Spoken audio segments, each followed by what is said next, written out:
Welcome to Stories by Stoner. Don't forget to subscribe, like, comment, and share. The harmattan wind carried the smell of burning wood and frying plantains through the crowded streets of Yoba, Lagos. Mama Bola wiped sweat from her forehead with the edge of her faded wrapper, stirring the pot of beans that bubbled over the charcoal fire. Her roadside food stall sat wedged between a tire repair shop and a provision store, 3 wooden benches her only furniture, a tarpaulin roof her only shelter from sun and rain.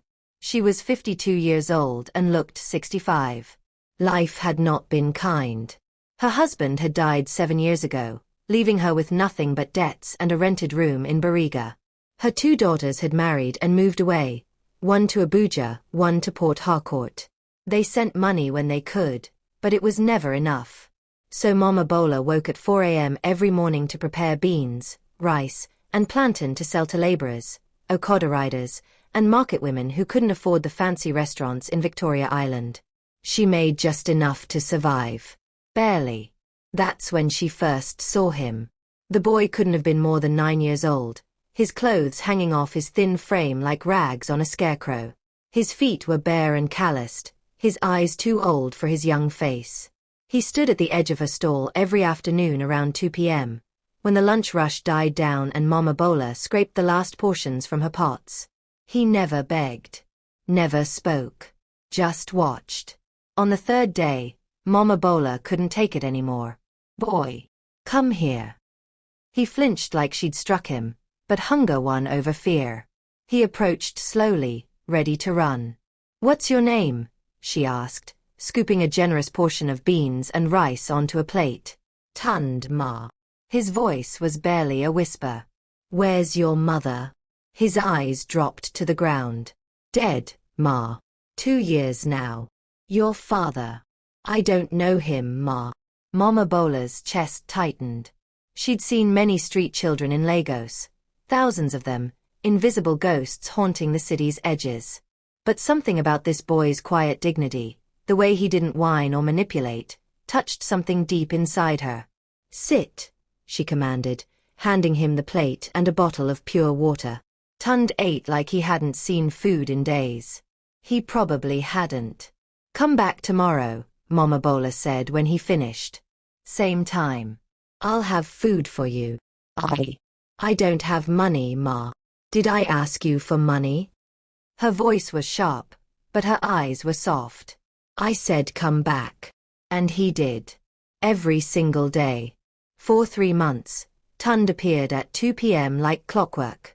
Mama Bola fed him whatever she had left. Sometimes just rice and stew, sometimes beans, occasionally fried fish if the day had been good. She never asked questions beyond simple things. Had he slept under a bridge? Was he sick? Did anyone bother him? She learned he was smart. He'd stopped going to school when his mother died, but he could read and write. He helped people carry loads at the market for small change. He slept wherever he could find shelter. He dreamed, impossibly, of being someone important one day. What kind of important? Mama Bola asked one afternoon, amused. "A businessman, Ma. Like those men in suits who drive big cars." His eyes shone with innocent ambition. Mama Bola laughed, but not unkindly. "Then you must go back to school, Tund. No one becomes important without education. School costs money, Ma." "Everything costs money, my son. But some things cost more when you don't have them." The other food sellers noticed. Some whispered that Mama Bola was wasting food on a dirty street rat. Others said she was too soft-hearted for her own good. But one woman, Sister Ngozi, who sold vegetables nearby, pulled her aside. "Bola, I know your heart is good. But that boy, people are watching. They're saying things." "What things?" Mama Bola's eyes flashed with defiance. "That maybe he's stealing from you. That maybe you're doing something inappropriate." The insinuation hit Mama Bola like a slap. How dare they? He's a child. A hungry child. I know. Sister Ngozi raised her hands in peace. "I'm just warning you. In this Lagos, Even kindness can be twisted into something ugly. But Mama Bola didn't stop. She couldn't. On the day everything changed, Tund didn't show up. Mama Bola waited, stirring her pots anxiously, scanning the street. 2 p.m. became 3 p.m. 3 p.m. became 4 p.m. The food she'd set aside for him grew cold. Maybe he's found somewhere better to eat, one of her regular customers suggested. But Mama Bola knew better. Her stomach churned with worry. When Tund finally appeared at 5 p.m., his face was swollen on one side, his lips split and bleeding. He could barely walk. Tund. What happened? Mama Bola rushed from behind her stall, all propriety forgotten. Area boys, Ma, he whispered, tears streaming down his face. They said I was eating too well. They said I must have money hidden somewhere. They beat me and took everything I earned this week. Something broke inside Mama Bola in that moment. This city was cruel. This world was vicious. And this innocent child was being punished for the simple crime of surviving.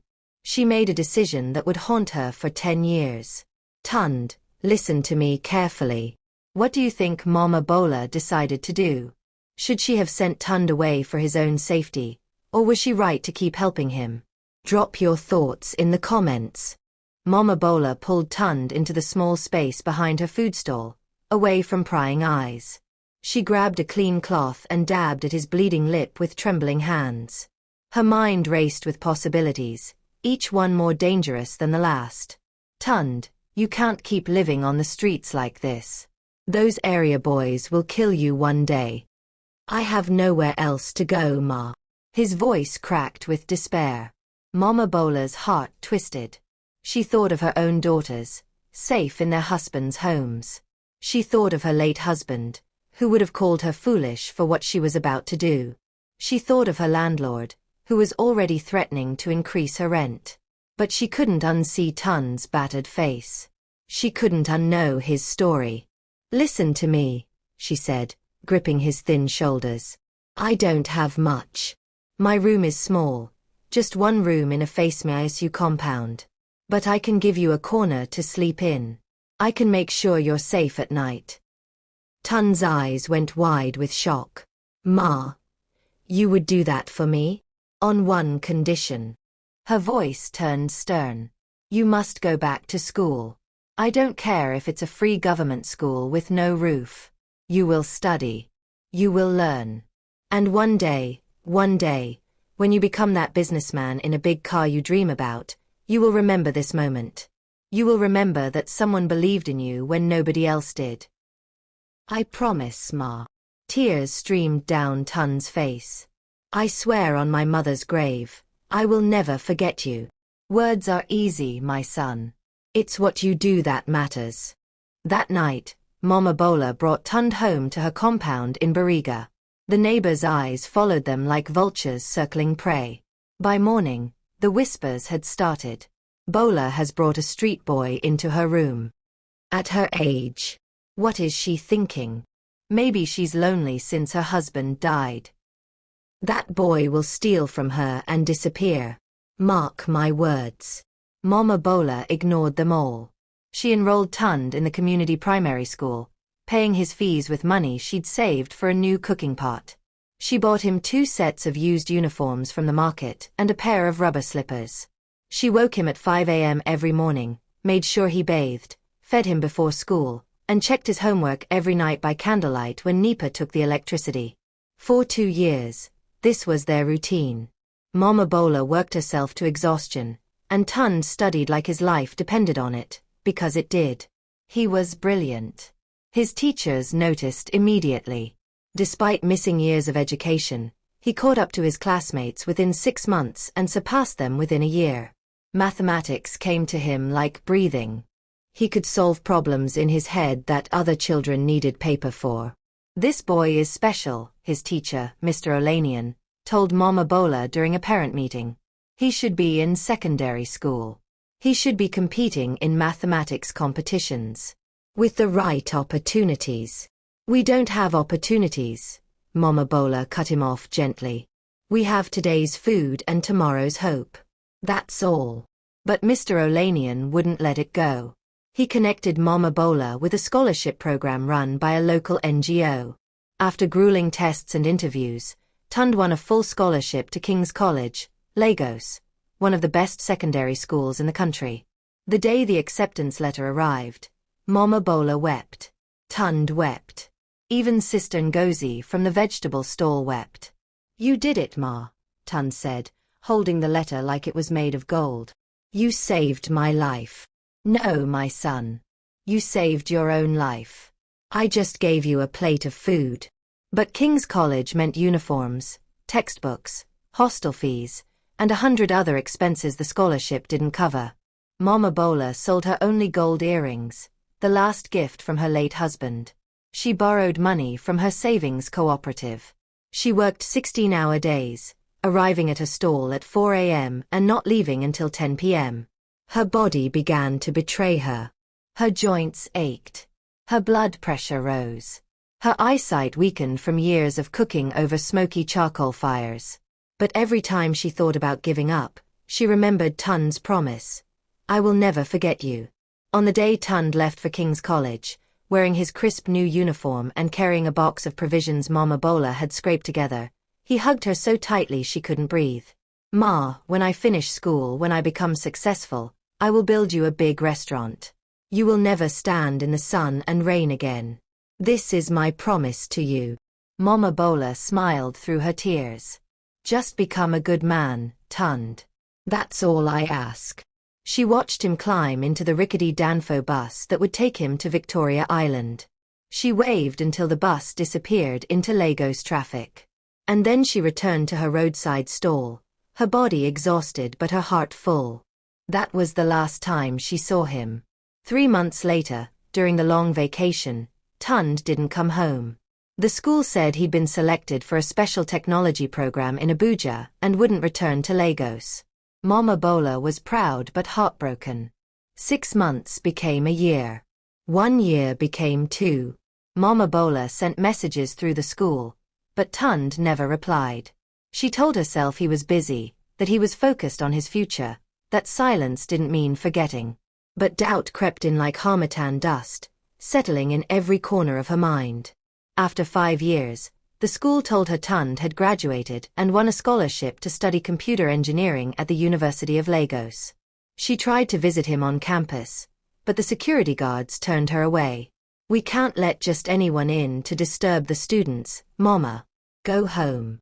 She went home. After 8 years, she heard through Sister Ngozi's daughter, who worked as a secretary in a tech company, that a brilliant young man named Tund Balogun had started a software company that was making waves in Lagos tech circles. "Is it my Tund?"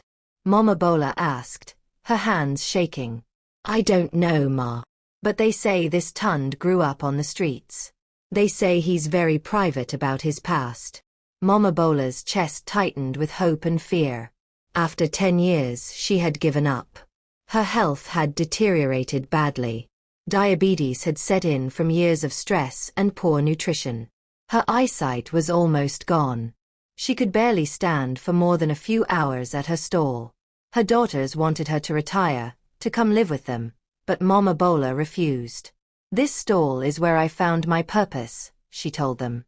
"If Tund ever comes looking for me, this is where he'll come." But Tund never came. Until the day 3 black SUVs with tinted windows and police escorts pulled up to her roadside stall, blocking traffic on the entire street. Mama Bola's hands froze over her pot of beans. Her heart hammered against her ribs. Around her, people began to murmur and point.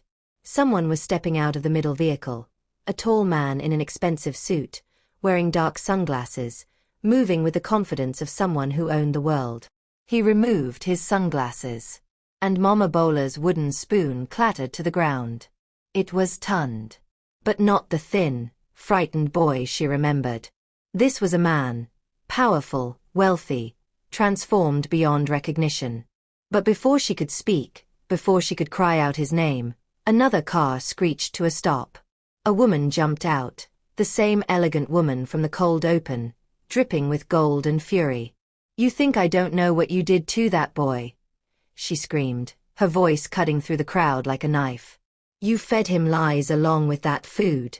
You made him believe kindness exists in this wicked world. And now, he's come back looking for you, and I won't let you destroy what I've built. The woman lunged toward Mama Bola, but Tun's security team held her back. Mama Bola stood frozen, confusion and shock warring on her face. Who was this woman? What had she built? And why was she so determined to keep Tund away from the woman who had saved his life? Who do you think this mystery woman is? Tund's wife? His business partner? Someone with a dark secret? Drop your theories in the comments. The crowd that had gathered around Mama Bola's stall grew thicker by the second. Okada riders abandoned their motorcycles. Market women left their goods unattended. Even the mechanics from the tire shop wiped their greasy hands and came to watch the drama unfolding. Tund stepped forward, his jaw tight with barely controlled anger. Mrs. Arimelod, I warned you not to follow me here. Follow you. The woman's laughter was sharp and bitter. She adjusted her designer handbag on her shoulder, her French manicure catching the afternoon sun. I'm protecting you. This woman, she jabbed a finger toward Mama Bola. She's a manipulator. She fed you so you'd feel indebted to her. And now that you're a billionaire, she expects payment. Mama Bola's legs felt weak. She gripped the edge of her cooking table to steady herself. I don't understand. Tund, who is this woman? But before Tund could answer, Mrs. Arimelod rushed forward, her high heels clicking against the concrete. Two security men moved to block her, but she was already speaking, her voice loud enough for everyone to hear. I'm the woman who really saved him. I'm the one who gave him his first opportunity. When he was in secondary school, struggling, about to drop out because some old woman couldn't afford to keep supporting him, I found him. My NGO, Future Leaders Foundation, we gave him a laptop. We paid for his university fees. We connected him to investors. We made him who he is today. The crowd murmured. Some heads nodded. In Lagos, everyone understood the power of connections, of godfathers, who lifted people from poverty to prosperity. Sister Ngozi, who had been watching from her vegetable stall, spoke up. Then why are you so angry if you helped him? Why are you trying to stop him from thanking Mama Bola? Mrs. Arimelod's perfectly made-up face twisted with something ugly. Because gratitude has limits. I invested in him expecting returns, expecting loyalty. But instead, the moment his company went public and he became a billionaire, what does he do? He starts searching for some roadside food seller who gave him free meals 10 years ago. He wants to waste millions of naira building her a restaurant when he owes me everything. I owe you nothing, Tund said quietly, but his voice carried weight. You were paid back. Every kobo your NGO invested in me, I returned it threefold when my company succeeded. We signed papers. The debt is cleared. Money isn't everything, Tund. Mrs. Arimelod's voice cracked with emotion. What about respect?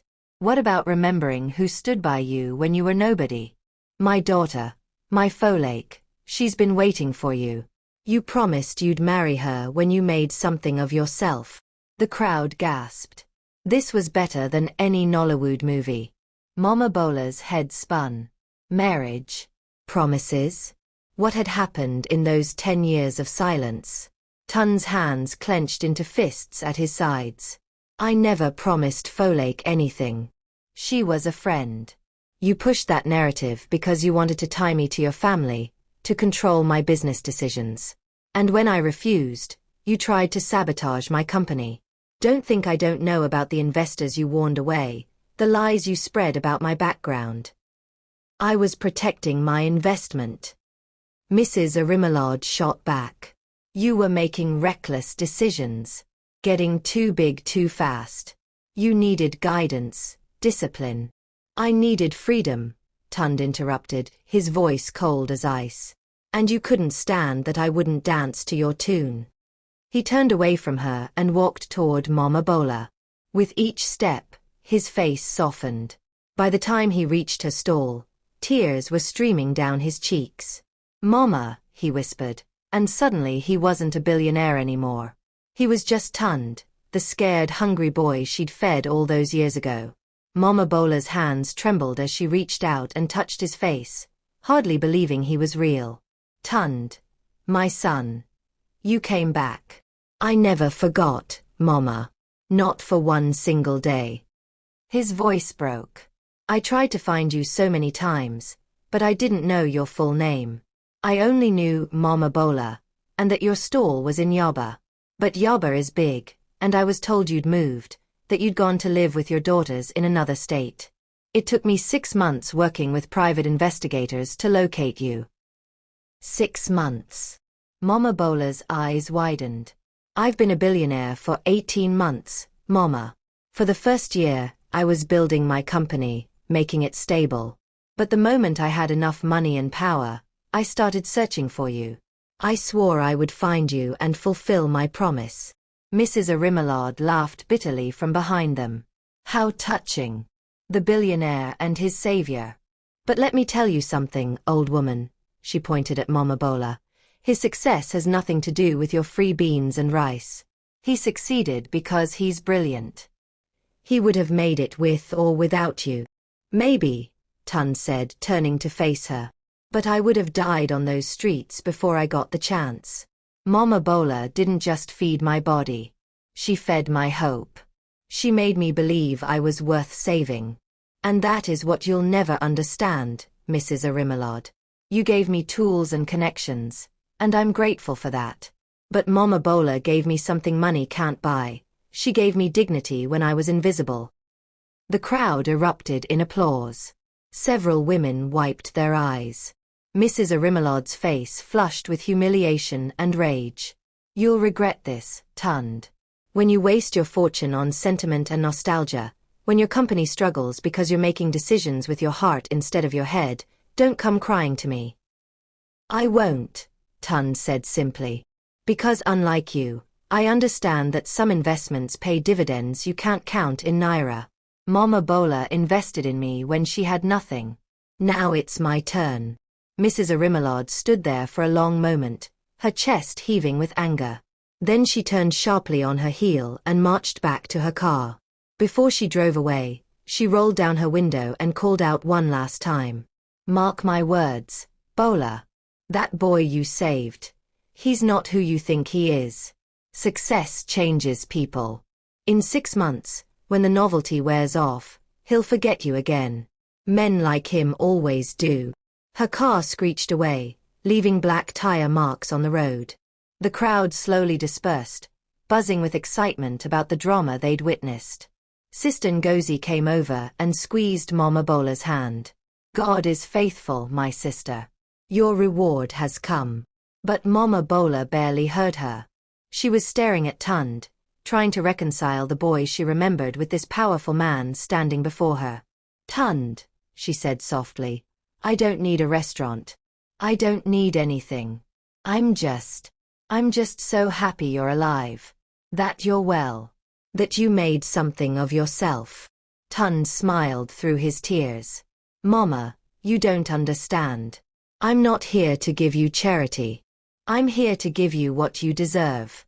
What you've always deserved." He pulled out his phone and made a call. "Bring the documents." A woman in a business suit emerged from one of the SUVs carrying a leather folder. She handed it to Tund with a respectful nod. "Mama," Tund said, opening the folder, "these are the ownership papers for a restaurant. A real one, not a roadside stall. It's in Lekki Phase 1, fully furnished, fully staffed, ready to open next month. The title is in your name. It's yours. Free and clear." Mama Bola's hands flew to her mouth. "Tund. No. That's too much. There's more," he continued, his voice thick with emotion. "This envelope contains a bank draft for 50 million Naira. It's also yours. And this," he pulled out another document, "is a lifetime monthly allowance of 2 million Naira. You will never struggle again, Mama. Never." The world tilted. Mama Bola's knees buckled, and Tund caught her before she fell. "Why?" she whispered. Why so much? Because you gave me everything when you had nothing, Tun said simply. And because I made a promise. I told you I'd build you a restaurant. I told you I'd never forget. And I meant it. But as the crowd cheered and Sister Ngozi embraced them both, none of them noticed the black sedan parked half a block away, its occupants watching the scene with cold, calculating eyes. Wow. 50 million naira plus a restaurant in Lekki. But do you think Mrs. Arimelard is planning revenge? What do you think she'll do next? Comment below. Mrs. Arimelard wasn't finished. Not by a long shot. 3 days after Tun's dramatic appearance at her roadside stall, Mama Bola sat in the back of a luxury car for the first time in her life. The leather seats felt strange against her skin, too soft, too clean. She clutched her worn handbag in her lap as the driver navigated through Lagos traffic toward Lekki. Tun sat beside her, scrolling through his phone, occasionally pointing out landmarks. That's the third mainland bridge, Mama. And over there, that's where my company headquarters is. 30 floors. We employ over 500 people. Mama Bola nodded, but her mind was elsewhere. The past 3 days had been a whirlwind. Her daughters had called, crying with joy and disbelief. Her neighbors, the same ones who had whispered cruel things about her taking in Tund, now smiled and waved, suddenly friendly. Sister Ngozi had thrown a small celebration at her vegetable stall, and everyone in the market had heard the story. But something gnawed at Mama Bola's heart. Something Mrs. Arimelard had said. That boy you saved. He's not who you think he is. What did she mean? Tund, Mama Bola said quietly. Tell me about those 10 years. Tell me what happened after you left for King's College. Tun's fingers stopped moving on his phone. He was silent for a long moment, staring out the window at the Lagos skyline. When he finally spoke, his voice was heavy with memories. The first year at King's College was hard, Mama. Harder than anything I'd faced on the streets. The other boys, they came from wealthy families. They had everything. When they found out I was a scholarship student, that I'd lived on the streets, they made my life hell. Mama Bola's heart clenched. They bullied you. Bullied. Tund laughed bitterly. That's a soft word, Mama. They poured water on my bed at night. They stole my books. They spread rumors that I was a thief, that I had diseases. I wanted to run away so many times. I wanted to come back to you. Why didn't you? Because I remembered what you told me. Words are easy. It's what you do that matters. I'd promised you I would study. I'd promised I would make something of myself. So I endured. The car turned onto a wide boulevard lined with palm trees. They were entering Lekki now, where the wealthy lived behind high walls and electric gates.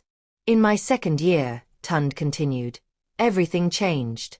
Mrs. Arimelard's NGO came to the school looking for talented students from disadvantaged backgrounds. They gave me a laptop, the first computer I'd ever owned. They paid for extra lessons in mathematics and computer science. Mrs. Arimelard herself took an interest in me. She said I reminded her of her late brother, who had also grown up poor but brilliant. She seemed kind. Mama Bola asked carefully. At first, yes. Very kind. She invited me to her house during holidays. Her daughter Folake was nice to me. We studied together, talked about technology and business. Mrs. Arimelard introduced me to important people. When I got into university, her foundation covered what the scholarship didn't. I thought she was my second mother. What changed? Tun's jaw tightened. She started making decisions for me. What courses I should take. Which internships I should accept. Who I should be friends with. At first, I thought she was just being protective. But then I realized, she was grooming me. Shaping me into the son-in-law she wanted for Folake. Did you love Folake? Mama Bola asked gently. I cared about her. As a friend. But Mrs. Arimelard kept pushing, kept hinting that when I graduated and started making money, Folake and I would marry and merge our futures. I tried to tell her I wasn't ready for marriage, that I wanted to focus on building my career first. She smiled and said, Of course. Take your time. But I could see it in her eyes.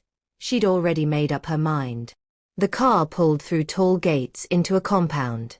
Mama Bola gasped.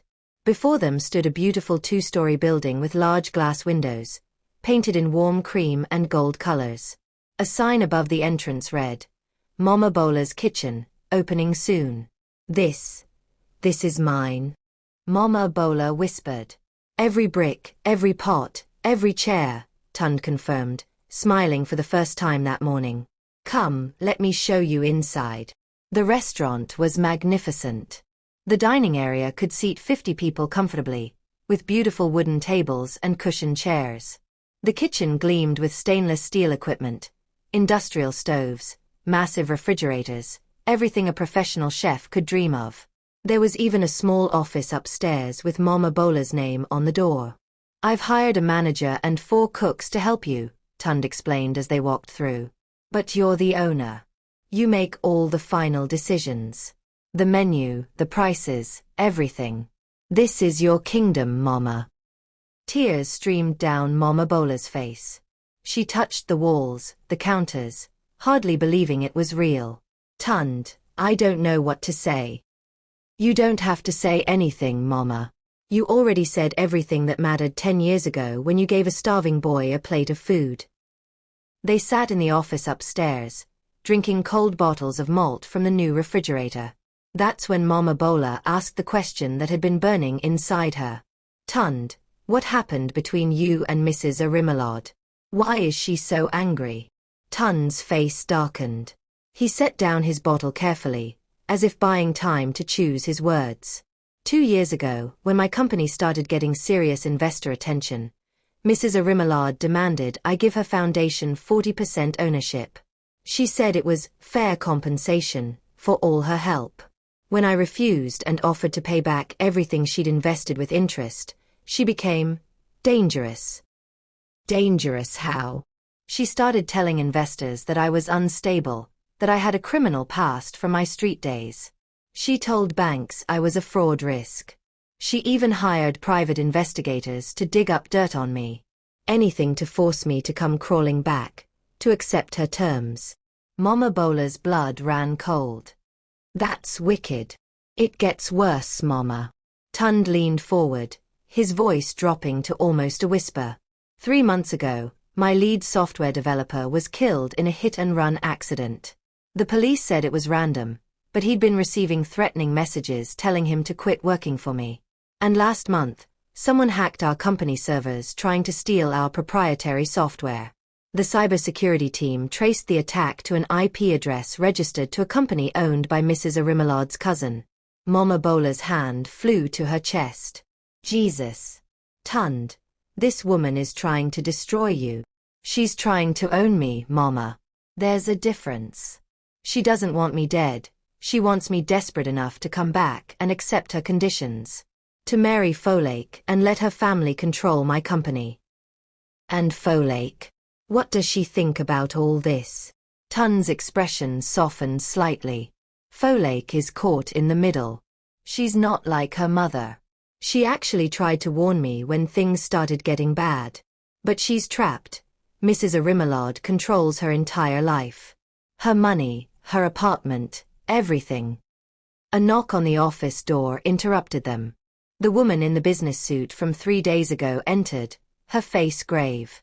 Mr. Ballaghan, I'm sorry to interrupt, but we have a situation. Mrs. Arimelard has filed a lawsuit against you. She's claiming that you signed a contract promising her foundation 30% of your company in exchange for their early support. She's provided what she says is your signature on documents from 5 years ago. Tund shot to his feet. That's impossible. I never signed anything like that. I know, sir. But the documents look legitimate. We'll need to get forensic experts involved. This could tie up your company's finances for months, maybe years. Mama Bola watched Tund's face as the news sank in. She saw the boy she'd known, scared, vulnerable, trapped, flash across his features before the billionaire's mask slid back into place. "She's not going to stop," he said quietly. "She'll keep coming until she destroys everything I've built or forces me to surrender." The businesswoman nodded grimly. "Our legal team is preparing a response. But sir, there's one more thing. We received an anonymous email this morning. It claims to have evidence that Mrs. Arimelad's NGO never actually paid your university fees. It says the money came from somewhere else entirely, and she's been lying about being your benefactor all along." The room fell silent. "Who sent the email?" Tund demanded. "We don't know. It came from an untraceable account. But whoever sent it, they included documents, bank records, email exchanges. Sir, if this information is real, it could change everything." Mama Bola stood up slowly, her old woman's intuition screaming warnings. "Tund, this feels like a trap. Why would someone help you anonymously? What do they want in return?" Tund looked at her, and for the first time since his return, she saw real fear in his eyes. "I don't know, Mama. But I have a feeling we're about to find out." Outside the restaurant, hidden in the shadowy parking lot across the street, someone sat in a car with tinted windows, watching the building. They lifted a phone and typed a message. "Phase 1 complete. The seeds of doubt are planted. Now we wait for them to tear each other apart. And when the dust settles, everything he built will be ours." The message was sent to a contact saved simply as, "The real benefactor." Oh no. Who is this mysterious real benefactor? Is Mrs. Arimelad telling the truth about the documents? And who really paid for Tund's education? Drop your theories in the comments. Tund didn't sleep that night. He sat in his penthouse apartment in Ikoyi, staring at the documents his legal team had sent over. Bank statements, email exchanges, transfer receipts. The anonymous package had contained everything, meticulously organized, professionally presented, devastating in its implications. According to these documents, Mrs. Arimelad's Future Leaders Foundation had never paid a single kobo for his university education. The real source of funding had come from an offshore account registered to something called Phoenix Rising Trust, a name that meant nothing to Tund. But what chilled him to the bone was the timing. The first transfer had been made exactly 2 weeks after he'd started at King's College. Someone had been watching him. Someone had been investing in him from the very beginning. But who? And why hide it? His phone rang at 2 a.m. It was his head of security.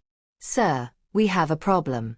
Someone just tried to break into Mama Bola's new restaurant. The alarm scared them off, but they left something behind."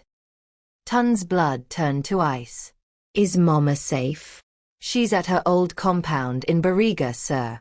She's fine. But you need to see what they left." 20 minutes later, Tund stood in the restaurant's parking lot, staring at an envelope taped to the front door. Inside was a single photograph and a handwritten note. The photograph showed a much younger Mrs. Arimelad, maybe 15 years ago, standing next to a tall, distinguished man in traditional agbada. They were at what looked like a formal event, both smiling at the camera. The note read, "Ask her about Professor Emmanuel Balogun. Ask her why she really found you. Then ask yourself, is your last name really a coincidence?" Tund's hands shook so badly he nearly dropped the photograph. Balogun was a common Yoruba name, yes. But the way the note was phrased, the sinister implication. "Sir." His security chief looked concerned. "Do you know this man in the photo?" "No," Tund whispered. "But I think I need to find out who he is." By sunrise, Tund's investigation team had answers.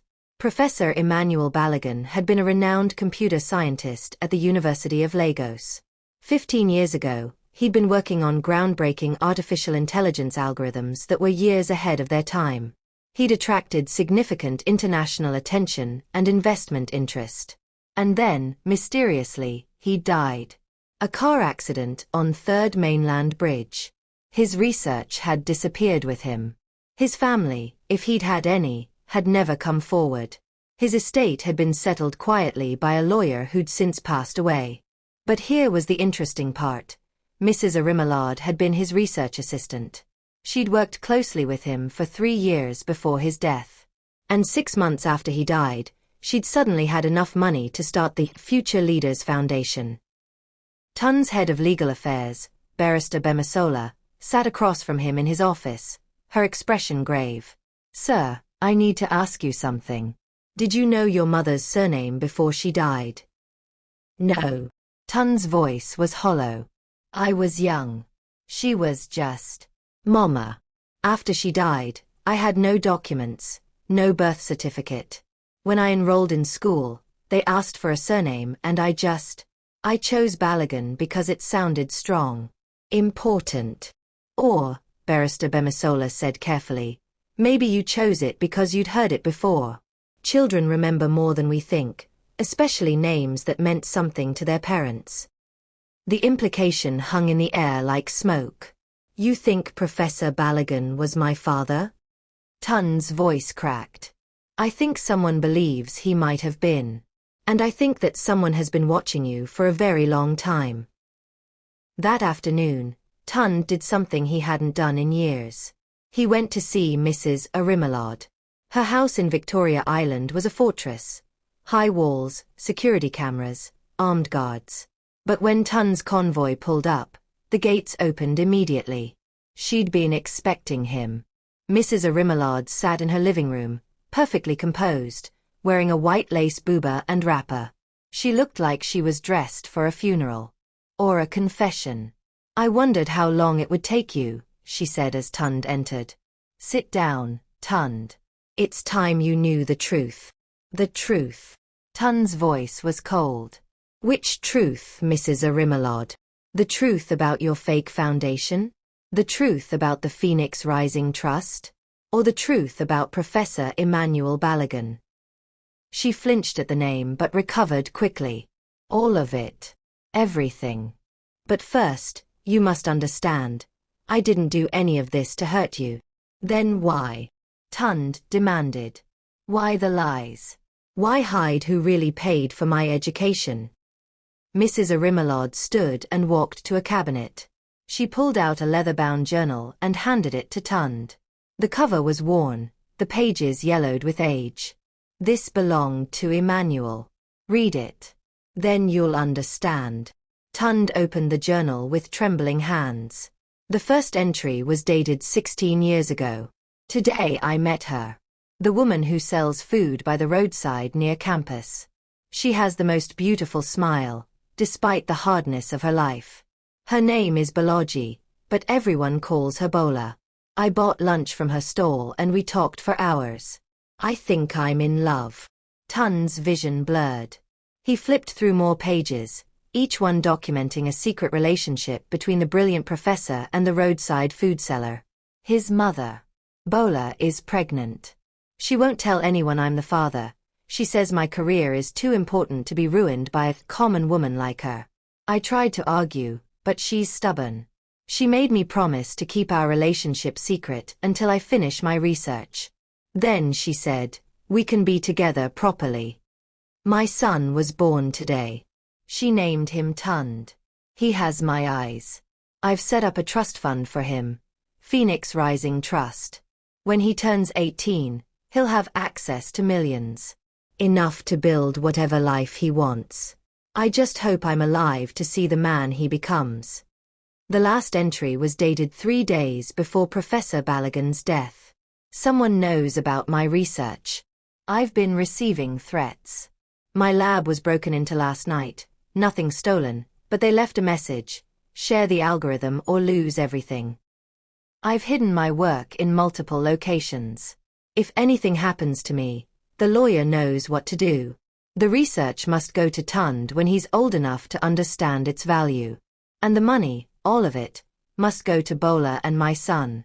I should have married her. I should have claimed my family publicly. God forgive me for being a coward." Tund closed the journal, tears streaming down his face. "He was my father. And you knew. All these years you knew." "Yes. Mrs. Arimelod admitted, her own eyes wet. I knew. Emmanuel told me everything before he died. He made me promise to watch over you and your mother from a distance. He said if anything happened to him, I should make sure you got his research and his money when you were ready. Then why didn't you tell me? Tund shouted. Why the lies about your foundation? Why pretend you were my benefactor? Because the people who killed Emmanuel are still out there. Mrs. Arimelod's voice rose to match his.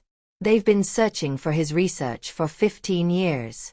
If they knew you were his son, if they knew you might have access to his algorithm, they would kill you. I created the foundation as cover, made it seem like I was just another wealthy woman helping talented youth. I hid the Phoenix Rising Trust so deeply that even you couldn't trace it back to your father. You've been protecting me? Tund's voice dripped with disbelief. Yes.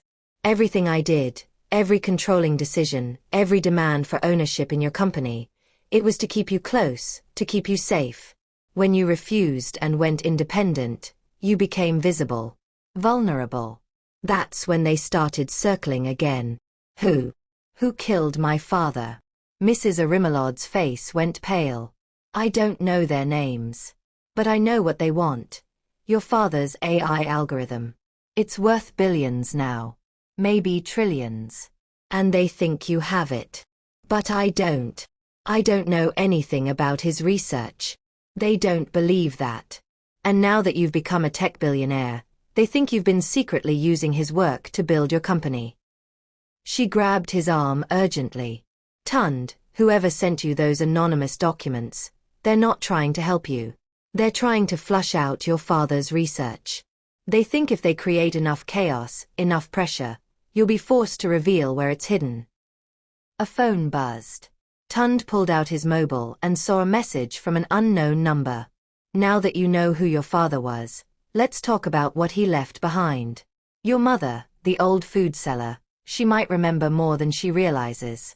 Ask her about the metal box Emmanuel gave her 16 years ago. If you want to keep her alive, find it and bring it to the address I'll send. You have 48 hours. Attached was a photograph that made Tund's heart stop. It was Mama Bola, taken through a window. She was in her old room in Bariga, preparing for bed, completely unaware she was being watched. The hunters had found their prey. Oh my God. Mama Bola is in danger. And there's a missing metal box with Professor Balogun's research. Will Tund find it in time? What do you think is in the box? Comment now. Tund's convoy tore through Lagos streets at midnight, sirens blaring. He'd called every security contact he had, every police connection, every favor owed. By the time he reached Mama Bola's compound in Bariga, 12 armed security personnel surrounded the building. He found her sitting on her bed, confused and frightened, clutching her old wrapper around her shoulders. Tund, what's happening? Why are all these people here? He knelt beside her, taking her wrinkled hands in his. Mama, I need you to think very carefully. 16 years ago, did a man ever give you a metal box? A box to keep safe? Mama Bola's eyes widened with recognition. Emmanuel. You mean Emmanuel? You remember him? Tears filled her eyes. How could I forget? He was your father, Tund. I never told you because he made me promise to wait until his research was finished. Then he died, and I thought it didn't matter anymore. The box, Mama. Where is it? I buried it. The night after Emmanuel's funeral, strange men came to my stall asking questions about him. I got scared. I dug a hole behind the old compound toilet and buried it deep. I never touched it again. Within 20 minutes, they were digging. The compound residents watched in bewilderment as men with flashlights and shovels tore up the ground behind the decrepit bathroom block. At 2 feet deep, metal scraped against shovel. The box was small, about the size of a large dictionary, made of stainless steel with a combination lock. Tund's hands shook as he lifted it from the earth. I don't know the combination, Mama Bola whispered. But Tund did. His fingers moved automatically. 0-9-1-5. September 15th. His birthday. The box clicked open. Inside was a USB drive, a sealed envelope, and a small photograph of Mama Bola holding baby Tund, both smiling at the camera. On the back, in neat handwriting, "My whole world. E.B." Tund's throat tightened, but there was no time for emotion. He pocketed the USB drive and opened the envelope. Inside was a handwritten letter. "My son, if you're reading this, I am gone. The algorithm on this drive will change the world. True artificial intelligence, conscious and learning. But in the wrong hands, it could enslave humanity. I encrypted it with a key only you can unlock. Your mother's full maiden name, your birth weight in grams, and the exact coordinates of where we first made love. Your mother knows these things. Trust no one else. Protect this with your life. And please, take care of your mother. She is the strongest woman I ever knew. Your father, Emmanuel." Tund looked up at Mama Bola. "What was your maiden name? Your full name before marriage?" "Balogi Ramilakan Olawanmi." He typed it into his phone, along with the other information she provided. The USB drive, when connected to his laptop, requested these exact details. The files unlocked. Tund's breath caught. His father's research was beyond anything modern technology had achieved. This wasn't just valuable. It was revolutionary. His phone buzzed. The unknown number again. "Time's up. You have something that belongs to us. Tomorrow, 3 p.m., abandoned warehouse at Tin Can Island. Come alone with the drive, or the old woman dies. We have people watching her right now." As if to prove the point, another photo arrived, taken just minutes ago, showing Tund and Mama Bola digging up the box. They were being watched. Right now. Mrs. Arimalad's warning echoed in his mind. The people who killed Emmanuel are still out there. Tund made a decision that would change everything. The killers are watching. Will Tund surrender his father's lifework to save Mama Bola? What would you do? Comment below. Tund stood in his penthouse office at dawn, staring at the USB drive. His father's lifework. The key to revolutionizing artificial intelligence. Worth billions. Maybe trillions. But what was it worth compared to Mama Bola's life? "You can't seriously be considering giving it to them," Barrister Bemisola said, pacing the room. "Once they have the algorithm, they'll kill you both anyway. That's how these people operate. Then what do you suggest?" Tund's voice was hollow with exhaustion. Mrs. Arimalad, who'd been sitting quietly in the corner, finally spoke.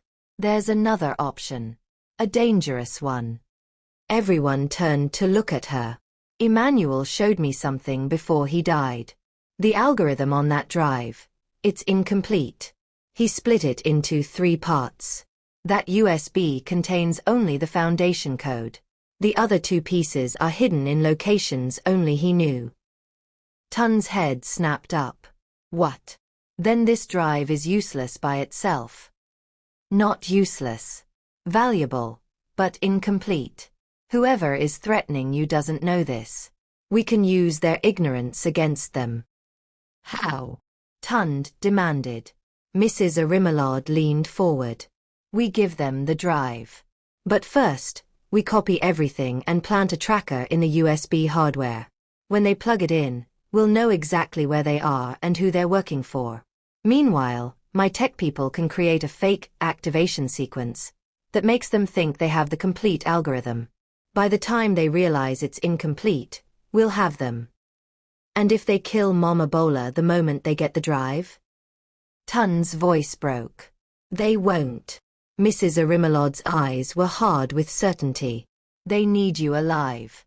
Because eventually, they'll realize the algorithm is incomplete, and they'll need you to find the other pieces." It was risky. Insane, even. But it was the only plan they had. At 2:45 p.m., Tund stood outside the abandoned warehouse at Tin Can Island. The area was desolate, rusted shipping containers, broken machinery, trash blowing across cracked concrete. Police and security teams were positioned half a kilometer away, waiting for his signal. Mama Bola had been taken to a secure location against her protests. "I should be there with you," she'd cried. "I'm not afraid." "I know, Mama. That's why you have to stay safe. For me." At exactly 3 p.m., a black van pulled up. 3 men in masks emerged, guns visible in their waistbands. The middle one spoke with a voice that sounded artificially distorted. "Do you have it?" Tund held up the USB drive. "Let me see proof that Mama Bola is safe first." The man pulled out a phone and showed a live video feed. Mama Bola sat in her room, watched by guards, unharmed. "She's not here," Tund noted. "Obviously. We're not stupid. The drive first. Then we discuss the old woman's future." Tund's mind raced. This wasn't the plan. If Mama Bola wasn't here, they couldn't extract her during the exchange. "How do I know you'll let her go once you have this?" The masked man laughed. "You don't. But you don't have a choice." Tund took a step forward, holding out the drive. The masked man reached for it. And then everything exploded into chaos. Gunfire erupted from behind the shipping containers. But it wasn't Tund's security team. These were different shooters, targeting the masked men. The 3 men scattered, returning fire, and Tund dove behind a concrete barrier. A 4th player had entered the game. Through the confusion, a woman's voice called out. Familiar but impossible. "Tund, get down." He turned and his blood froze. It was Folake, Mrs. Arimelod's daughter. She wore tactical gear and carried a gun like she'd been trained for combat. "Folake, what are you?" "No time. My mother lied to you. She's not protecting you. She's been working with them the whole time. She's the one who killed your father." "What?" "Mrs. Arimelod killed Professor Balagan." Is Folake telling the truth, or is this another trap? Comment your theories. Bullets ricocheted off metal as Folake dragged Tund behind a shipping container. His mind spun with confusion and fear. "Your mother killed my father? That's impossible. She's been helping me." "Has she?" Folake's voice was bitter as she reloaded her gun with practiced efficiency. "Or has she been controlling you?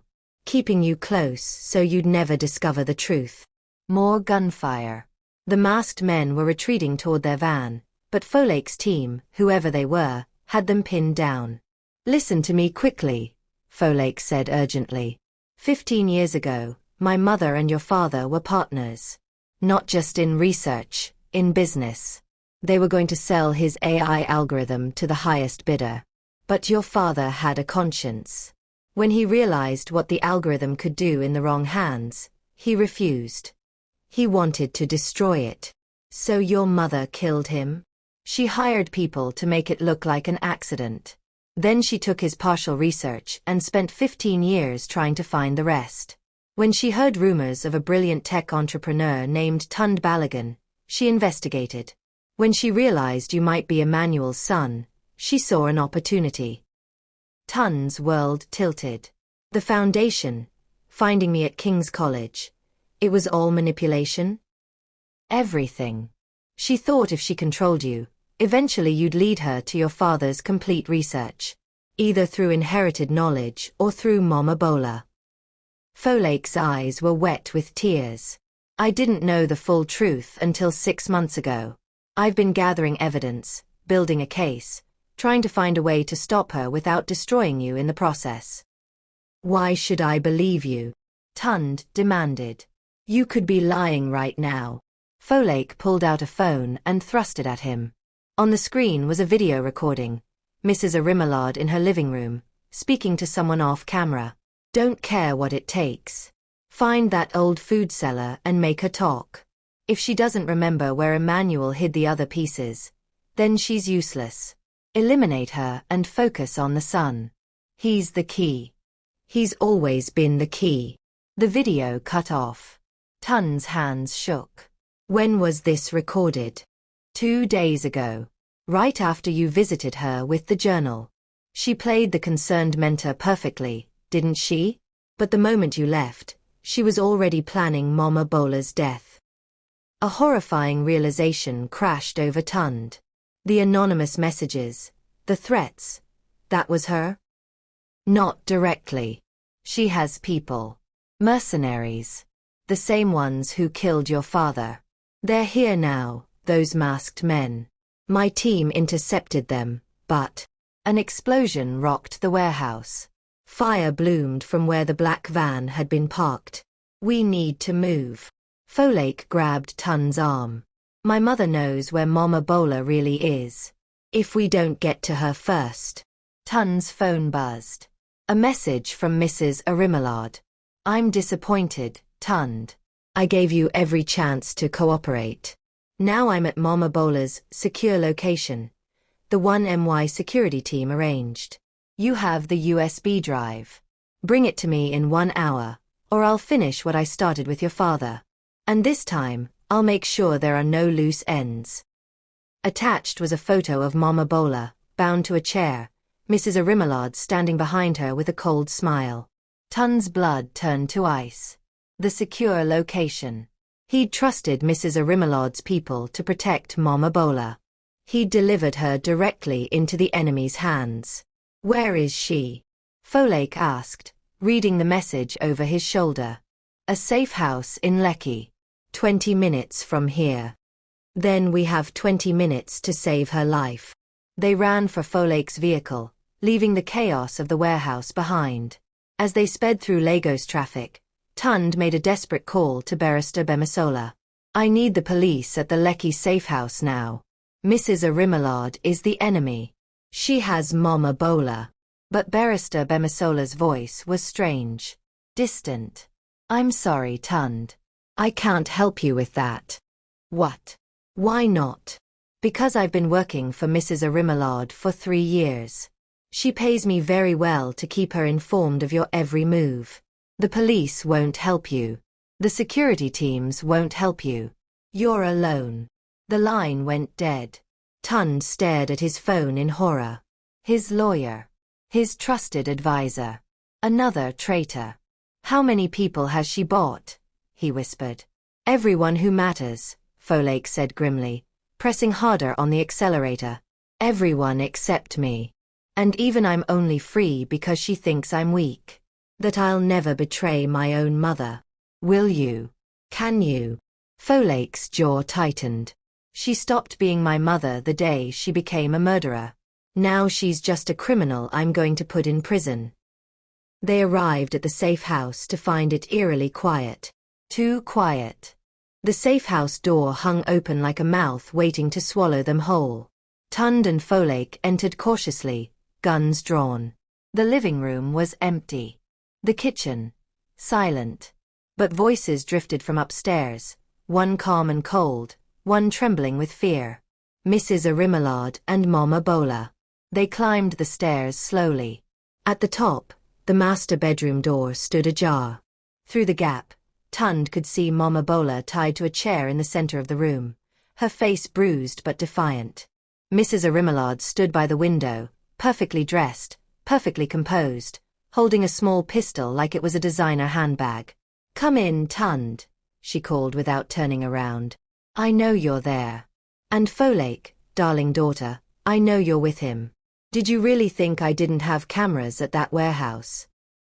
They entered. Folake kept her gun trained on her mother. It's over, mother. I have evidence. Recordings. Bank transactions linking you to Father Emmanuel's murder. The police will. The police will do nothing, Mrs. Arimillard interrupted, finally turning to face them. Her eyes were dead. Empty. Do you know how many senators, commissioners, and police chiefs I've invested in over the years? This country runs on money and connections, my dear. I have both in abundance. Then I'll take it international, Folake said. Interpol. The FBI. Someone will listen. And destroy your own mother? Send me to prison. Mrs. Arimillard's laugh was brittle. You don't have the strength, Folake. You never did. That's why you've always been weak. Let Mama Bola go, Tund said quietly, his voice shaking with rage. This is between us. She's innocent. Innocent. Mrs. Arimelad's eyes blazed with sudden fury. This woman had everything I wanted. Emmanuel loved her. Not me, his research partner, his intellectual equal. But no, he chose this roadside food seller. Do you know what that did to me? I worked side by side with him for 3 years, and he gave his heart to someone who couldn't even understand his work. The truth spilled out like poison. I offered him everything, Mrs. Arimelad continued, her voice breaking.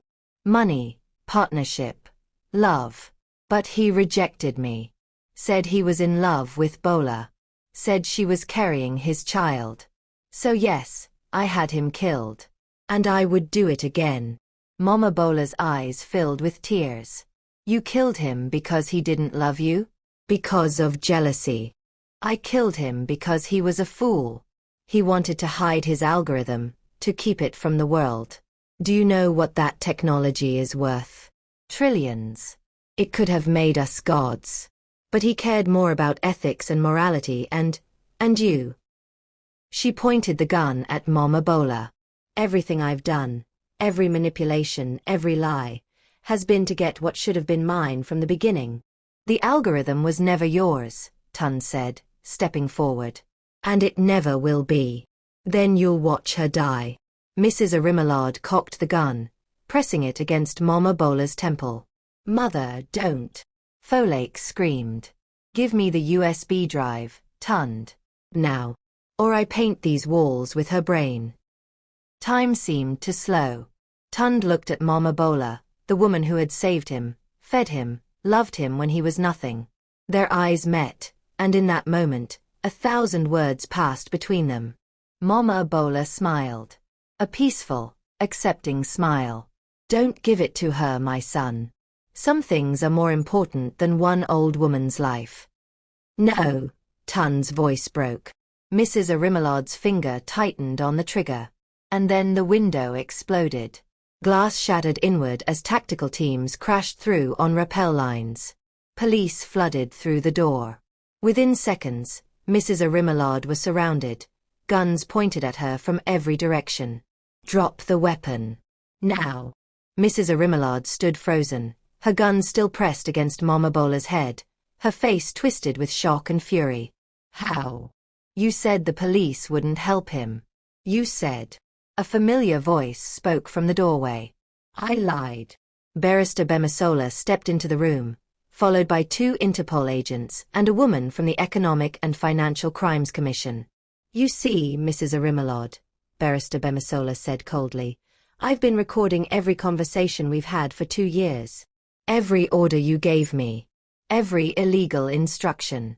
I've been building a case against you with international law enforcement. When you thought I was your spy, I was actually theirs. Mrs. Arimelad's face went white. You betrayed me? You betrayed yourself the moment you thought money could buy everyone. The gun fell from Mrs. Arimelad's hand. Officers rushed forward, handcuffing her as she screamed. You'll regret this. All of you. I have lawyers. I have connections. You can't. You have nothing, the EFCC agent said. Your accounts are frozen. Your properties seized. And you're under arrest for murder, conspiracy, extortion, and about 15 other charges. As they dragged her away, Mrs. Arimelad locked eyes with Tund one last time. You could have been great, she hissed. With my guidance, with your father's algorithm, we could have owned the world. I don't want to own the world, Tund said quietly. I just wanted to honor the people who loved me. Mrs. Arimelad laughed, a sound like breaking glass, as they pulled her from the room. Tund rushed to Mama Bola, cutting her bonds with shaking hands. She fell into his arms, both of them weeping. It's over, Mama. It's finally over. Justice served. Mrs. Arimelad is finished. But wait. What will Tund do with his father's algorithm? Chapter 10 is the emotional conclusion. Like and subscribe now. 6 months later, The sun rose over Lekki Phase 1, painting the sky in shades of gold and pink. Mama Bola's kitchen stood gleaming and beautiful, its grand opening banner fluttering in the morning breeze. Inside, Mama Bola moved through her restaurant with quiet pride, checking every detail. The dining room was packed with guests, her daughters and their families who had traveled from Abuja and Port Harcourt, Sister Ngozi and all the market women from Yoba, former customers from her roadside stall, and dozens of well-wishers. Tund stood at the entrance, watching her with a smile that hadn't left his face all morning. Mrs. Arimalade was in prison, awaiting trial for murder and conspiracy. The evidence had been overwhelming. Folake had testified against her own mother, a decision that had broken her but also freed her.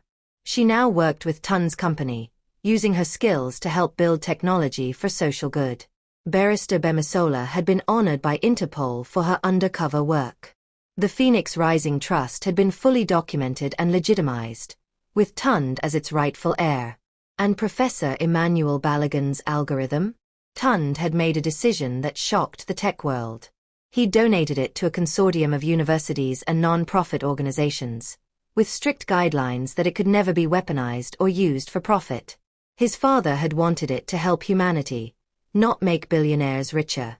So that's what Tund ensured it would do: advance medical research, solve climate problems, educate children in remote areas. The tech blogs called him foolish. He gave away trillions, they wrote. But Tund knew better. Some wealth couldn't be measured in naira or dollars. Speech time. Sister Ngozi called out, clapping her hands. The crowd quieted as Tund helped Mama Bola to the front of the restaurant. She wore a beautiful blue lace outfit, a gift from her daughters, and looked 20 years younger than she had 6 months ago. Proper medical care, rest, and the lifting of years of stress had transformed her. "I don't know what to say," Mama Bola began, her voice trembling with emotion. "When I used to stand by my roadside stall, cooking in the sun and rain, I never dreamed. I never imagined." Tears choked off her words. Tund wrapped his arm around her shoulders. "Let me help, Mama." He turned to face the crowd, his voice strong and clear. 10 years ago, I was a homeless boy who had given up on life. I was hungry, scared, and invisible. Then this woman, he gestured to Mama Bola, she saw me. Not as a problem to avoid or a beggar to chase away, but as a human being worthy of dignity and care. She fed me every single day, even when she barely had enough for herself. She took me into her home when she had only one room. She paid for my school fees when she had to sell her last gold earrings. His voice broke with emotion, but he continued. Mama Bola didn't invest in me because she expected returns. She didn't help me because she wanted recognition. She did it because kindness was her nature.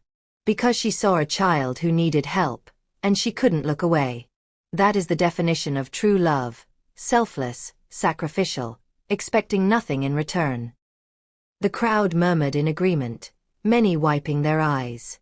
Today, we open this restaurant not as payment for a debt. You can never repay love like that. We open it as a celebration.